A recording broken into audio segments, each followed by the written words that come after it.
इंदिरा गांधी पर अपमानजनक रूप से टिप्पणी करने के आरोप के साथ कांग्रेस लगातार विधानसभा के अंदर ही धरना दे रही है। कांग्रेस के विधायक रात भर विधानसभा के अंदर ही सोए, रामधुनी भी इन्होंने गाई है।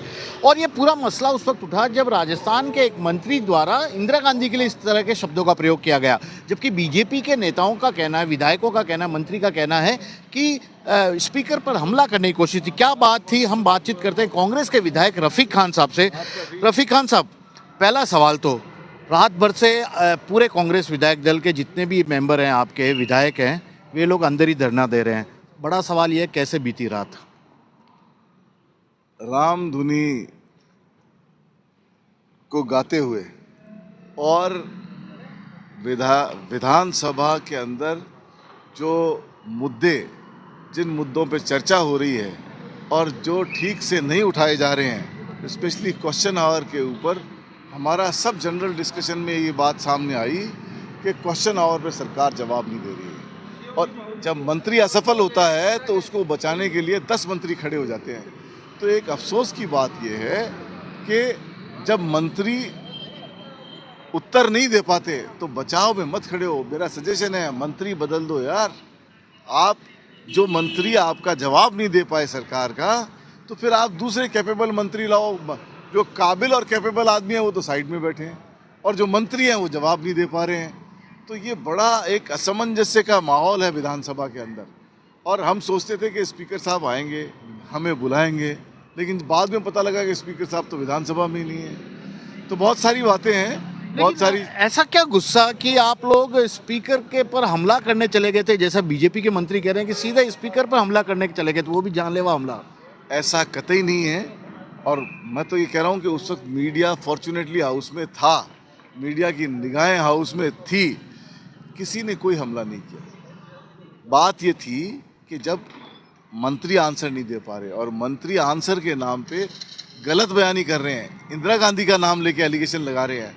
आपने एक जनरल अधिकारियों के ऊपर बोला गया सेंटेंस तो आपने डिलीट करा दिया, और प्रधानमंत्री, पूर्व प्रधानमंत्री इंदिरा गांधी का नाम लेके लगाए गए एलिगेशन को आप डिलीट नहीं करना चाह रहे हो।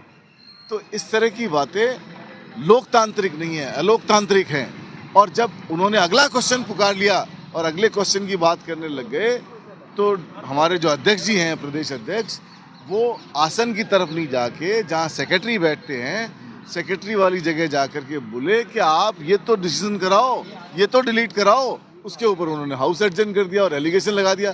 एक वीडियो फुटेज बता दे हैं जिसमें ये लगता है कि डोटासरा जी ने कोई हमला किया। और डोटासरा जी ने कहा रात को सत्ता पक्ष के साथियों को कि मेरा कहीं से कहीं भी आप ये दिखा दो कि मैंने कोई हमला किया हो या मैं कोई हमलावर मुद्रा में गया हूँ, तो आप कहोगे जो कर लूँगा।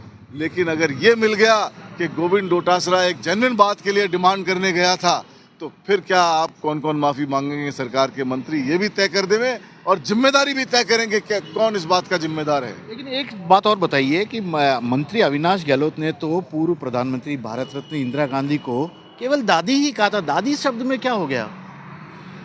दादी अगर वो सम्मान पूर्वक बोलना चाहते हैं तो मैं स्वागत करता हूं उनका। वो जाएं और इंदिरा गांधी जी की प्रतिमा पे जाएं, उनके चरणों में नमन करें, माला पहनाएं और सम्मान पूर्वक दादी बोलें, हम उनका स्वागत करें। लेकिन अगर व्यंग्यात्मक रूप में, टोंटिंग में और इंसल्टिंग वे में अगर आपने इंदिरा गांधी जी का नाम लिया, तो एक बार नहीं 10 बार धरने होंगे विधानसभा के अंदर। डेडलॉक कैसे टूटेगा? क्या आपकी मांग है जिसके चलते, क्योंकि देखिए बातचीत लगातार वो आपको समझाने की भी कोशिश कर रहे हैं, आप भी सुन रहे हैं, अपनी बात रख रहे हैं, डेडलॉक कैसे टूटेगा? हम विधानसभा चलाना चाहते हैं, पॉजिटिव तरीके से चलाना चाहते हैं, कंस्ट्रक्टिव काम करना चाहते हैं, लेकिन जो अपमानजनक टिप्पणियां इन्होंने इंदिरा गांधी जी के लिए यूज़ की, उसको सदन की कार्रवाई से हटाया जाए। जब आप अधिकारियों के ऊपर जनरल एलिगेशन को डिलीट करा सकते हैं तो ये भी डिलीट करा सकते हैं। और सस्पेंशन जिस बात पे किया गया है वो क्रिया पे प्रतिक्रिया है, उस प्रतिक्रिया को, क्रिया की प्रतिक्रिया को ऑफेंस नहीं माना जाता। उसको सस्पेंशन को बहाल किया जाए और चलाए सदन, हमें कोई ऐतराज़ नहीं है। तो ये हैं कांग्रेस के विधायक रफीक खान जी। और विधानसभा में क्या कुछ हुआ, किस तरह से कांग्रेस विधायकों की पूरी रात बीती और क्या अब डेडलॉक टूटने का उपाय हो सकता है। तमाम तरह की बातें ये लोग कर रहे हैं। सरकार की ओर से मंत्री, सीनियर विधायक तमाम लोग आकर विधानसभा के अंदर कल से ही धरना दे रहे कांग्रेस के विधायकों को समझाने की कोशिश कर रहे हैं। खास बात यह है कि जिन 6 विधायकों को पूरे विधानसभा के बजट सत्र से सस्पेंड किया गया है, वे सभी विधानसभा के अंदर ही हैं और उन्हें इस बात को लेकर आशंका है कि यदि वे सोमवार तक स्थगित हुई विधानसभा से यदि इस वक्त बाहर निकल जाते हैं तो नियमानुसार उन्हें फिर से सोमवार को सदन में नहीं जाने दिया जाएगा, क्योंकि स्पीकर ने उन्हें निलंबित कर दिया है, सस्पेंड कर दिया है पूरे बजट सत्र के लिए। और यही कारण है कि मामला इंदिरा गांधी की प्रतिष्ठा सम्मान के साथ भी जुड़ा हुआ था।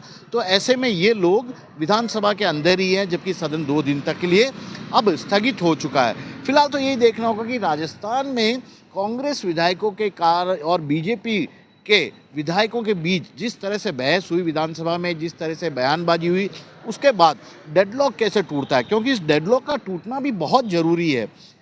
विधानसभा के बजट सत्र में अभी बजट पर चर्चा हो रही है।